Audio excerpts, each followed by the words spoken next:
ವಿದ್ಯಾರ್ಥಿಯ ಕೂದಲು ಕತ್ತರಿಸಿದ ಶಿಕ್ಷಕರು, ಪಾಲಕರ ಆಕ್ರೋಶ.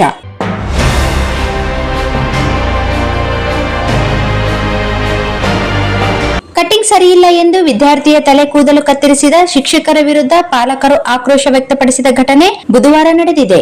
ನಗರದ ಹೋಲಿ ಫ್ಯಾಮಿಲಿ ಶಾಲೆಯಲ್ಲಿ 5ನೇ ತರಗತಿ ವಿದ್ಯಾಭ್ಯಾಸ ಮಾಡುತ್ತಿರುವ ಮೊಹಮ್ಮದ್ ತಾಹಿರ್ ಎನ್ನುವ ವಿದ್ಯಾರ್ಥಿಗೆ ಅದೇ ಶಾಲೆಯ ಶಿಕ್ಷಕಿ ಹಾಗೂ ಶಾಲೆಯ ಫಾದರ್ ಸೇರಿಕೊಂಡು ತಲೆ ಕೂದಲು ಕತ್ತರಿಸಿ ಅವಮಾನವೀಯವಾಗಿ ನಡೆದುಕೊಂಡಿದ್ದು ಪಾಲಕರ ಆಕ್ರೋಶಕ್ಕೆ ಕಾರಣವಾಗಿದೆ.